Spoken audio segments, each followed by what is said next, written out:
My name is Madison Taylor. I am 32 years old, and if you were to ask anyone who knew me growing up, they'd say I was the good girl. The one who followed rules like they were commandments, who color-coded her homework folders and cried if she got a B+. I was the daughter who never asked for too much, who clung to every word of praise like it was oxygen. But even as a child, I knew in that quiet, echoing way children sense things without ever being told, that love in our house had a weight limit, and my share was lighter than my brother's. I was 6 when I first realized that fairness didn't live in our house. It was a Saturday morning, the kind that hummed with the smell of pancakes and fresh coffee. My mom was bustling in the kitchen, flipping pancakes with mechanical precision while humming some old Fleetwood Mac song under her breath. I sat at the table with crayons spread around me, bent over the birthday card I was making for her. I had drawn her with a big smile and wrote, "Best Mom Ever," in careful bubble letters. I was proud of it. I even cut out a little heart from pink construction paper and glued it on the front. When I handed it to her, she smiled briefly, more of a twitch than a smile, really, then set it down on the counter like a grocery list. That was the first time I felt it. That small, cold drop of something I didn't yet have a name for. By contrast, my little brother Ethan could have set the house on fire and still gotten a standing ovation. He was only 2 years younger than me but lived in an entirely different universe. One where broken vases turned into charming stories, and scraped knees from climbing the forbidden fence were signs of adventurous spirit. Ethan got the new baseball glove just because he mentioned wanting to play. I had begged for art classes for 2 years and got told we were tight on money right now. Money that, apparently, loosened up when Ethan needed cleats, jerseys, tournament entry fees, or a brand new bike after crashing the old one. I got secondhand sketch pads from the school supply bin and a quiet reminder to be grateful. I clung to their words like scripture. "We're saving for your college. We believe in you," my dad would say, tousling my hair as I worked through math problems at the dinner table. "You're going to go far, baby girl." I held on to that promise like a lifeline. I let it stitch itself into my bones, into my sense of self. It meant that all the tiny injustices, the ignored drawings, the uncelebrated report cards, the way Ethan's stories were dinner table highlights while mine were forgotten, those were just temporary. Because they believed in me. Because college was waiting. Because one day, all the quiet would have been worth it. I was 8 the year I really started noticing the math didn't add up. That was the year my dad got a bonus from work, some company milestone hit, and suddenly we were talking about breathing room. I had dared to hope. I remember sitting in the back seat on the way home from the grocery store, hearing them talk in the front seat. "Maybe we can finally get her into that Saturday art program," my mom said, her tone flat, like the suggestion itself was a burden. My heart fluttered. But then 2 weeks later, Ethan had a whole new soccer kit, cleats that still smelled like the store, and his own sports-themed room makeover. My art program? Still, too expensive right now. I didn't cry. Not then. I just added it to the invisible column in my mind, the one where all the small slights went to live. The day I found my birthday card, that card, folded in half and used as a backing for one of Ethan's school projects, something in me broke, even though I couldn't say it out loud. He'd glued a photo onto it, covering up my glitter heart. My mom had handed it to him absent-mindedly when he asked for stiff paper. When I showed her, tears brimming, she looked at me and said, "Don't be so sensitive, Madison. It's just a card." And that's when I learned what pain looks like when it's dismissed by someone who's supposed to protect you. It looks like glitter glue crushed beneath construction paper and the words, "Best Mom Ever," hidden under a science fair title. I wasn't allowed to be dramatic. That was Ethan's realm. I was the steady one. The smart one. The one who didn't need extra. But I needed it. God, I needed it so bad. Just once, I wanted someone to clap when I walked into a room. To hold up something I made and say, "Look at this, look what she did." That never happened. Instead, I became excellent in the shadows. I got straight A's, earned perfect attendance awards, and helped Ethan with his homework when he couldn't be bothered to try. I cooked dinner when my parents worked late. I cleaned up when Ethan made a mess. And every single time, I told myself, this is the investment. This is the college fund they talk about. This is belief in action. When I was 12, I found a yellow folder in the bottom drawer of my dad's home office. Inside were printed bank statements and a spreadsheet titled Ethan Sports Budget 2012. Line items. Categories. Cleats, $65. Tournament fee, $220. Travel costs, $400. I flipped page after page and didn't see a single line that said, art class or camp for Madison. My name wasn't there. Not even once. That was when I stopped believing the college fund was real. But I didn't stop hoping. Not yet. Because hope is a stubborn thing. Especially when you've built your identity on the promise of later. Later would betray me. But at 12, I didn't know that yet.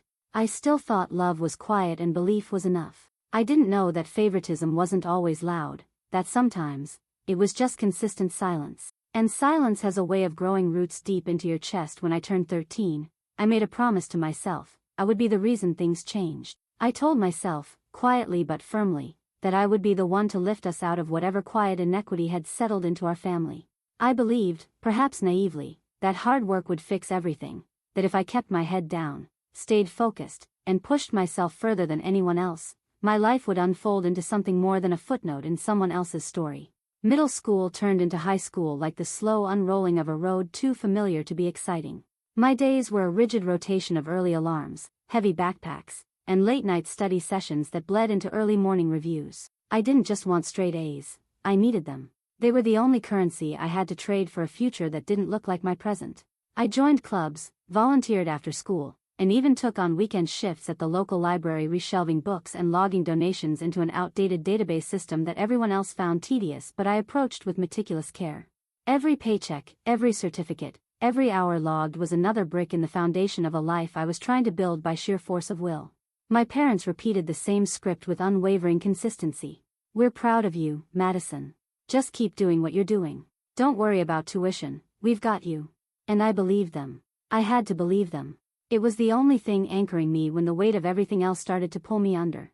But as my efforts intensified, Ethan seemed to move in the opposite direction entirely, like a twin orbit veering out of sync, spiraling faster and faster away from gravity. He skipped classes with the same ease that I pored over calculus textbooks. There were rumors, ones I tried to ignore at first, about him showing up drunk to a party, about a girl from his class crying in the hallway after a confrontation with him, about a dented bumper on a neighbor's car that suspiciously matched the color of his hand-me-down sedan. Still, the excuses flowed as freely as the love he never had to earn. "Boys make mistakes," my dad would mutter under his breath, like it was some ancient proverb. "He's just finding himself," Mom would say with that strange smile she used whenever she was trying to pretend everything was fine. They never said that when I got a 93 instead of a 97. They didn't say that when I asked to take driver's ed and was told the money just wasn't there right now. I had watched that conversation unravel in the living room, trying not to let my voice shake as I listed all the reasons it made sense. My job at the library, my perfect attendance, how I could help run errands or get myself to school. But their answers didn't shift. "It's not a priority, honey. You'll be fine. We're just trying to keep the budget tight." Budget tight. That phrase lived in our house like a ghost no one acknowledged but everyone obeyed. Budget tight when I asked for SAT prep course. Budget tight when I wanted to visit a university 2 hours away. Budget tight when I mentioned that most of my classmates had laptops, while I was still using a refurbished desktop that wheezed like it had asthma. And yet, somehow, magically, that budget loosened like a snapped rubber band the day Ethan turned 16. It was a bright Saturday morning, and I was upstairs in my room rewriting an essay that already had a perfect score because my AP teacher said I could push the thesis a little further. I had music playing softly in the background and my window cracked open just enough to let the cool spring air slip in. That's when I heard it. The engine was unmistakable, loud, too loud, the kind of rev you could feel in your bones. I moved to the window, confused, curious. And there it was. A brand new silver Honda Civic parked in the driveway, shining like it had been dipped in a commercial. Ethan stood beside it, grinning like he'd just won the lottery. My parents flanked him, both beaming. My mother handed him a key fob like it was an Oscar.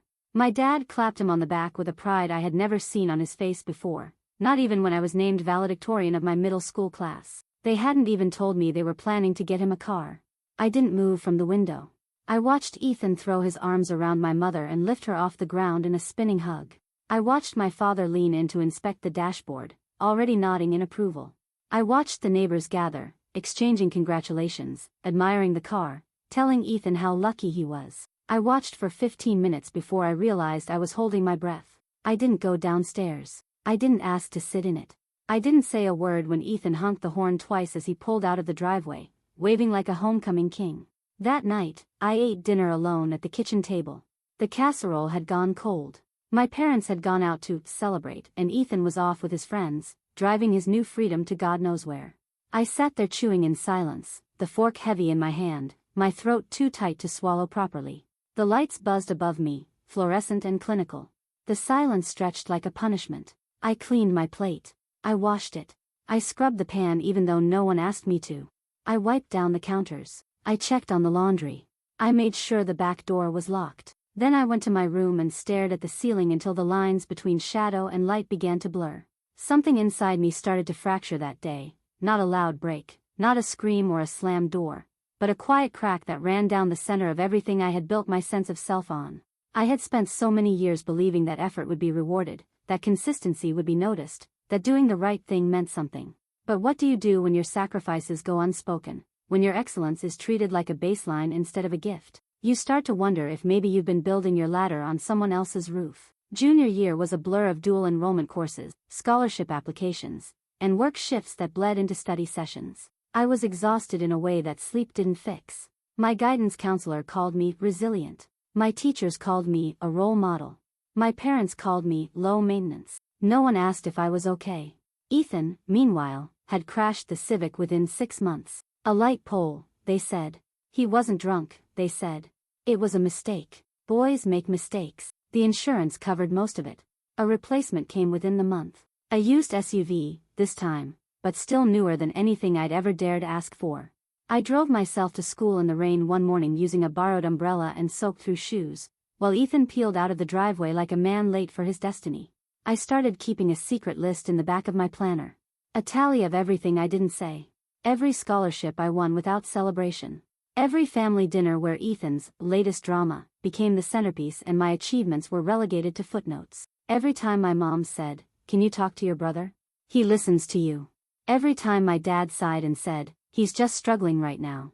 Give him time." The list got long. So did the nights where I stared at my ceiling, not in hope but in resignation. By the time I was 17, I had stopped asking for things. I had stopped expecting fairness.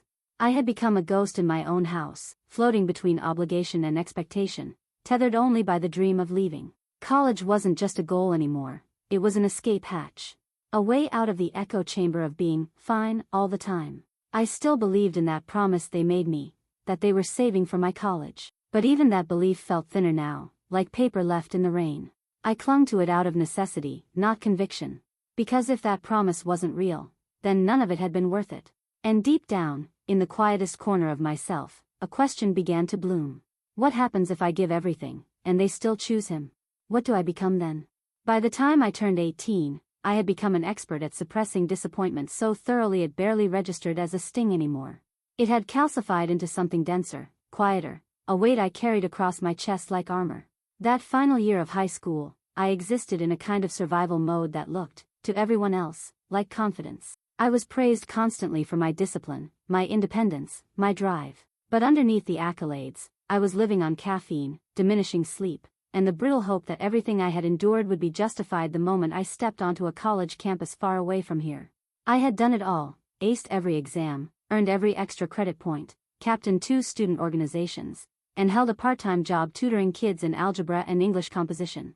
I didn't party, I didn't date, and I certainly didn't indulge in anything that would threaten the precarious path I had carved for myself. I told myself it would all be worth it when I got the envelope, when the big-name college logo stared back at me from thick cardstock with gold lettering. And eventually, it did.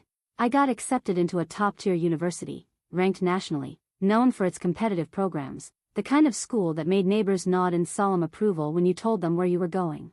The partial scholarship was generous, more than I had dared hope for, covering tuition and a portion of housing.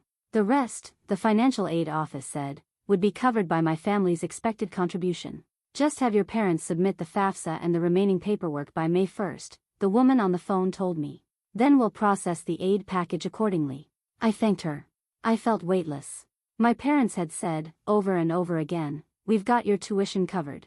They had reassured me through every storm that I wouldn't have to worry. I believed them because believing them was the only way I could keep pushing forward. They had promised, and I had kept my end. That was the deal. So imagine the depth of my confusion when, a week later, I got an email from the financial aid office marked, "Urgent, action required." The tone was sterile but unmistakable. "We haven't received any family contribution documentation. Please follow up with your guardians. Without this, your enrollment may be delayed." My stomach twisted into a knot so tight I could barely breathe. That evening, I brought it up at dinner. The timing felt important, casual but serious enough to warrant a proper response. I waited until after my dad had settled into his third helping of mashed potatoes and my mom had finished outlining Ethan's latest career exploration, which now involved music production. I got an email from financial aid, I said, carefully keeping my voice light. They said they didn't get the FAFSA forms from you. My mother blinked. My father paused mid-chew. Oh, he said, too quickly. Yeah, about that, things have been a little complicated. Complicated how? I asked, forcing my fork to stay still on the plate instead of flying across the table. Well, my mom began, trading glances with my dad. We were hoping your scholarship would stretch a little further. The numbers weren't what we expected. You told me not to worry about tuition, I said, my voice flat now, the room suddenly too cold. You said you had it covered. We were optimistic, my father said, the words landing like stones in water.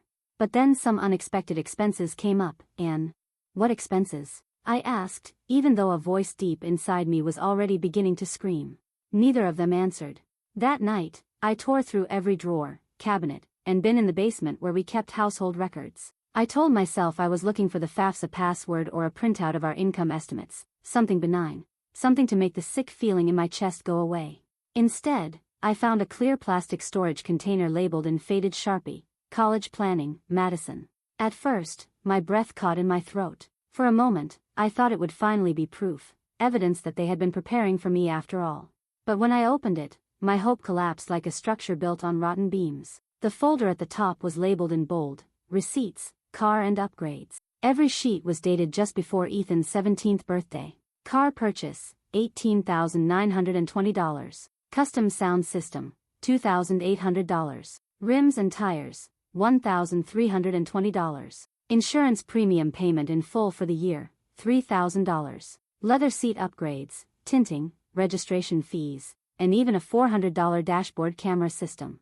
The total came to just over $29,000. Nearly $30,000. $30,000 that had been earmarked under my name. My college fund. I sat on the cold basement floor, holding the stack of receipts like they were classified documents in a war I didn't know I was fighting. My fingers shook as I flipped through each one, my own name staring back at me from the label of the box, mocking, cruel. I didn't cry. I didn't scream. I just went completely still. Because in that moment, something inside me calcified. They hadn't just broken a promise. They had sold my future and handed it to my brother like a birthday gift. I spent the next week pretending everything was fine. I attended graduation rehearsal, smiled for cap and gown photos, and wrote thank you cards for relatives who had sent early checks. I said nothing about the receipts. I said nothing about the missing FAFSA. I simply waited. The night of my graduation dinner, my parents reserved a table at a fancy restaurant downtown. White tablecloths, personalized menus, candles flickering in tiny glass holders. It was the kind of place they only visited on anniversaries or tax return season. Extended family came in from nearby cities, uncles and aunts, cousins and neighbors, all dressed up, beaming at the family success story. I wore a navy blue dress I had bought with tutoring money and did my own makeup. I kept my back straight. I shook hands, accepted hugs, thanked everyone for coming. I was gracious. I was perfect. And then, halfway through the meal, as the champagne was poured and my uncle stood up to toast, the future lawyer doctor scientist genius, I cleared my throat and stood. I took a folded piece of paper from my purse, unfolded it slowly, and looked at my parents. I want to thank everyone for being here tonight, I began, my voice steady and clear. And I want to honor a promise that was made to me. There was a brief ripple of confused murmuring, but I didn't stop. I want to honor the promise that if I worked hard, if I kept my grades up, stayed out of trouble, focused on school, my college would be taken care of. That was what I was told, and I believed it. I kept my end of the deal. I looked at my mother. Then my father. Neither met my eyes. And now, I want to read you the list of receipts I found in a box labeled with my name. A box I thought contained my future. I read every item. Slowly, clearly. The car. The upgrades. The insurance. The luxury add-ons. The sum total. The room was silent. Not a fork moved. Not a glass clinked. The candle flames flickered in perfect stillness. When I finished, I folded the paper again and tucked it back into my purse. My father's voice cracked the silence like a dropped plate. We thought he needed a fresh start. My reply was quiet, but every word landed with the weight of a lifetime. You made a promise. I kept my end. You didn't. I stepped away from the table, turned toward the exit, and walked out of the restaurant. No one followed me. No one stopped me. Outside, the night air was crisp and sharp against my skin. I breathed in deeply for the first time in days. I didn't know what came next, but I knew, with painful clarity, that I would never let anyone make me invisible again. I used to think rock bottom would be loud. I imagined it would crash into my life like a storm, tearing through windows, flooding rooms, demanding to be witnessed in its destruction. But it wasn't like that at all. Rock bottom was quiet. It was a room with no heat, a stomach that growled through lectures, and a bank account that pinged low balance alerts more often than actual deposits. It was eating a granola bar for dinner and calling it a light night. It was crying in a campus bathroom stall at midnight because I had to choose between buying a textbook or paying the electric bill. After the graduation dinner, I declined to go back home, even for the summer. My parents tried to call once or twice, but when I didn't answer, they stopped trying. No long conversations. No tearful apologies. Just silence, which, honestly, was worse than anger. Silence was confirmation. It told me they weren't confused, they weren't overwhelmed, they just didn't care enough to try. They had chosen their golden boy. They had spent my future and justified it with a shrug.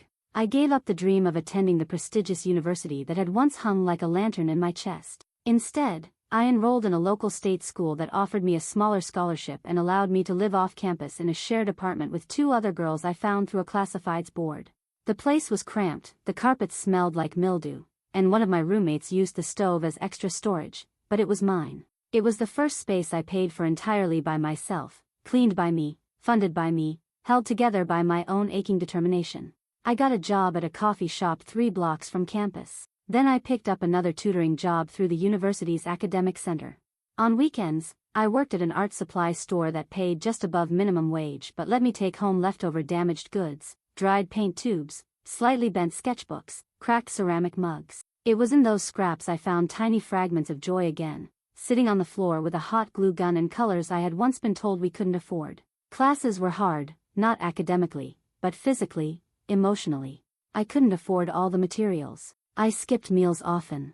There were weeks where I had to decide whether to do laundry or fill my gas tank. I lost 10 pounds my first semester, and not from any fitness regime. It was stress. It was constant calculation. It was ramen and tea and, no thanks, I already ate. Sometimes, when I walked across campus, I would see parents visiting. They'd be carrying groceries, boxes of food, little care packages. They'd take their kids out to dinner, treat them like people who mattered, people worth investing in. I would watch those interactions with a mix of envy and fury so visceral I had to look away. There were nights I lay in bed and asked questions that felt too heavy for someone my age. Had they ever really loved me? Or had I just been useful, an obedient daughter, a model student, someone who made them look good until I cost too much? Was I ever anything more than a contrast to Ethan, a benchmark to hold him against? I started writing because I didn't know where else to put the pain. At first, it was just in a cheap notebook, a stream of thoughts scribbled between classes, emotional vomit I never intended anyone else to see. But slowly, those entries took shape. They became essays, reflections. They became paragraphs with beginnings and ends, with fury and clarity and sorrow braided together. One night, after finishing a piece I titled "The Promise They Didn't Keep," I created a blog. Nothing fancy, just a black and white WordPress site with a single image of an open door. I posted the essay. I didn't expect much. Maybe a few views, a few strangers stumbling in. But the next morning, I had over 1,000 hits. Then came the messages, hundreds of them. From girls like me. From men who had raised their siblings while their parents self-destructed. From people who had sat at silent dinner tables and wondered why their presence never seemed enough. People who had been used, overlooked, dismissed, sacrificed. "You put my childhood into words," one message read. I thought I was the only one. I cried when I read that. Not because I was sad, but because for the first time in what felt like years, I wasn't alone. My blog grew. Each post pulled more readers, more shared stories, more kind, aching voices from the void. I wrote about favoritism. I wrote about emotional neglect. I wrote about being the kid who didn't cause problems, and how that invisibility became a cage. My words spread. I was invited to contribute to small online publications. I got emails from professors, therapists, even journalists who wanted to talk to me about toxic family dynamics and the long-term impact of broken trust. One of those professors, Dr. Reynolds, became my mentor. She taught creative nonfiction and had a background in trauma studies. After reading one of my posts shared in a writing forum, she asked to meet for coffee.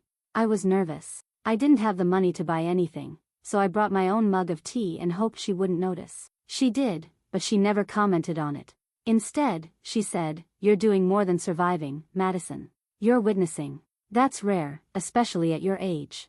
I didn't know how to respond, so I just nodded. She invited me to audit her graduate seminar, pulled some strings to get me access to the writing lab, and encouraged me to apply for a creative fellowship that included a modest stipend. I applied.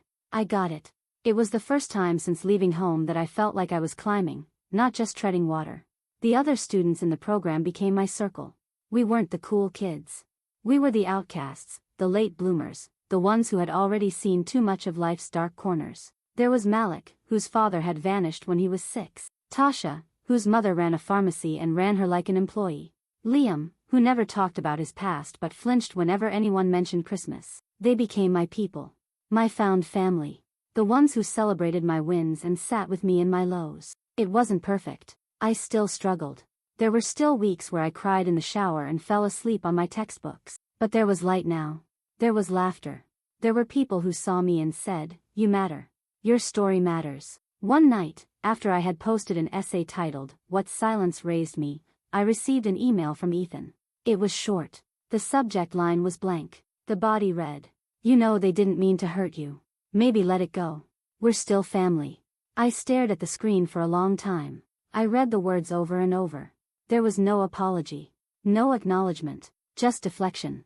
Just another reminder that my pain had always been inconvenient to them. I replied 2 hours later. "Let me know when you're ready to hear what it was like for me. Not from Mom. Not from Dad. From me. Until then, I wish you peace." He didn't respond. And for the first time, that silence didn't break me. Because I had learned that silence can be chosen. And this time, it was mine. It's strange how success can feel both like a bomb and a trigger. People think when you make it, the pain disappears, like a magic trick where trauma vanishes behind applause and book deals. But in my experience, success doesn't erase the past, it just magnifies it, like shining a spotlight on the wounds instead of healing them. I was 27 when my memoir hit the bestseller list. The title, Promised, came to me in a dream, no metaphor, no clever irony, just a single word that had shaped my entire life. A word that tethered me to a version of myself that once believed love was transactional and trust was conditional. The book was raw, deeply personal, unfiltered. I wrote it without flinching. I wrote it for every kid who sat silently through unfairness because they didn't want to be ungrateful. I wrote it for myself, the girl who ate dinner alone while her brother unwrapped a future with a bow on top. The world noticed. I was interviewed by magazines that once ignored me. I gave keynotes at conferences on family systems, trauma, and financial abuse. I appeared on podcasts, panels, talk shows, places where, ironically, people asked me how I became so well-adjusted. I always laughed gently when they said that, not because it was funny, but because I had learned how to hold contradictions. Healing doesn't always look graceful. Sometimes it's showing up to a book signing with tear streaks still faint on your face. Sometimes it's putting on lipstick and locking a panic attack in the bathroom stall before walking on stage. But the part that no one prepares you for, the part no therapist, no life coach, no writing course tells you how to handle, is what to do when the very people who made you write the book suddenly want to be part of the story. It started with a letter. Handwritten.